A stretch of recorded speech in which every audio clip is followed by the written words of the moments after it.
Now let's kick off with this season of anime, probably talking about one of the biggest anime that came out last year that has a second season fairly quickly is Dandadan Season 2. And please, let me just go ahead and say, I love all the dubs, all the simulcast dubs that are out this season. We have Dandadan Season 2, Sakamoto Days Season 2, we have Panty is Stalking, we have City the Animation, we have Gachi Yakuta, which is also being simuldubbed, we have, oh my god, there's so many more. Kaiju number 8 is being simuldubbed. Oh, I love all the simuldubs. To Be Hero X was already simuldubbed for last season, and I'm forgetting one more, and I can't remember because, there's a lot of simuldubs, and I'm very happy about it because it makes my life watching anime so much easier, I swear to God. But yeah, let's focus back on Dandadan Season 2. And as we all know, I mean, it's just more Dandadan, man. I don't know what else to really say over that, because these last 2 to 3 episodes,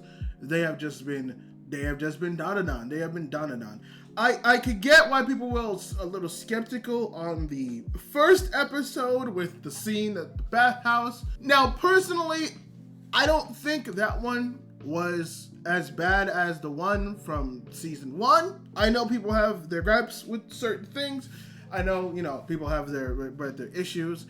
I've recently changed from not being super bothered by it, by at the very least being annoyed that it's in there, given the fact that, it feels like it's more just in there to be in there, rather in there for just a purpose, or any actual story-driven reason or character-driven reason. I think theories, things like that should at least either emphasize the world in a sense or build character development. I feel like they haven't really done that for either of them. It's kind of just been one-off thing that's just off the memory, which I guess, but But regardless, everything else though has been still fire. The animation, still fire. The story, still fire. The concept of intertwining alien stuff with spiritual stuff and all that is all still fire. Obviously, we're giving a lot of focus on Gigi and his whole character development and him getting, possessed with the eye spirit that's currently fighting off with the worm. And as of right now, where we're at, the worm is dead, the volcano's up, Gigi's possessed, Okarune's fighting for his life and having to get Gigi out, and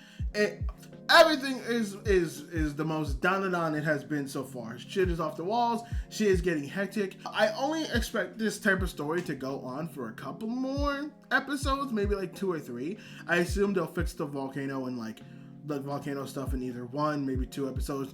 3 at most if we want to try to still figure out the whole Gigi situation, which I assume it eventually does. My whole prediction with that is either the same thing happens where maybe Gigi gets some residual powers similar to how Turbo Granny is having it with Okarune, or the one that I kind of see more of, since just how Gigi's personality is and how they built that towards, I wouldn't be surprised if Gigi just kind of convinces this evil spirit to be hey, it's okay, man. I know you're scared and I know you want this, but I'm here for you. We're all here for you. We can fight.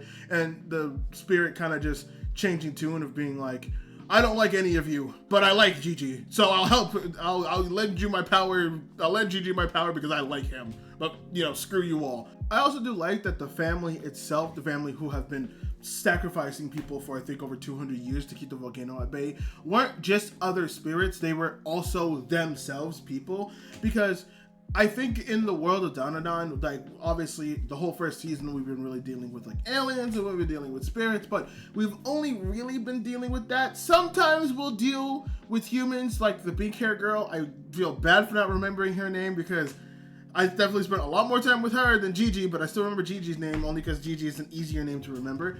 But with we had her obviously and her weird thing. There's been some humans we've interacted with, but most humans have kind of been removed from involvement, so it's nice to actually see them go against other humans where it's oh yeah, we can't exercise them the normal way, they're humans, we can't just we gotta actually deal with them. So I appreciate seeing more humans. I hope we see more human interaction. I still want the big ass aliens, I still want the insane crazy spirits coming out and stuff like that, but more of other humans interacting with the occult would also be nice. I am also curious if there was a weird dubbing to subbing translation thing, because there's a particular scene where the demon that's possessing Gigi and Okarun in his Turbo Granny form are both fighting in a box that the spirit made, by the evil spirit that's possessing Gigi made.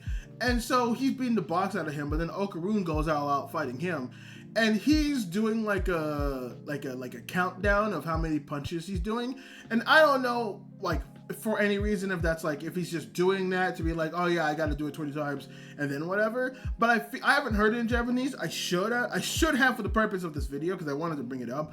But I feel like in like the subbing of it, or in like the Japanese audio, I feel like he's doing something. I assume he would be doing something different. I think he's doing more of like a, you know, like the JoJo's and the Giornos, like the Jotaro and Giorno, how like they'll have their like rapid punch action. I feel like he's doing something similar to that. It's just not in the translation for, you know, the English. It's just not that way. That's why I was like, you know, that's cool, but you counting down like that, I feel like it just threw me off a little bit from like the awesomeness of the scene, because the scene is really awesome where he is beating the bricks off of the characters. It just threw me off a little bit, where I was like, okay, we're counting, but why? There's not really a reason for that, unless, again, it's how many times he can punch before he needs to take a break while he's going all out. But yeah, other than that, I'm enjoying season 3 in Dandadan. Season 3. I'm enjoying season 2 of Dandadan. Dandadan has been fun. It's always been a fun show since, I mean, I was gonna say that was in multiple seasons, but season 1 was such a fun experience. I liked it so much. It had so many cool animations and cool little joke things, and the character development is been good. Obviously, they're spending a lot of that character development on Gigi. I actually wish we would get a little bit more, because obviously we know about his parents and all that, but I would have liked for them to actually spend more time on that, where I feel like we spent a lot of that time that we could have developing Gigi on developing the demon, which I assumed that the spiritual evil demon is going to be a significant character going through because of that. But I would have liked that to go to Gigi, because I feel like we could have used that a bit more, because I feel like Gigi's like development across like the characters that we know of so far, it's like kind of the weakest. But yes, I'm enjoying it. I am liking it. I can't wait for more to come out, and I'm glad that we get it back this season, and that we get it back so quick. Again, I was a little surprised, and I thought that they were gonna dub it part 2 like they're doing with Sakamoto Days, but no, it's a whole second season. So I'm very happy with that. I'm glad that we got it quick. I'm glad that we don't have to wait, and I am still ready for more.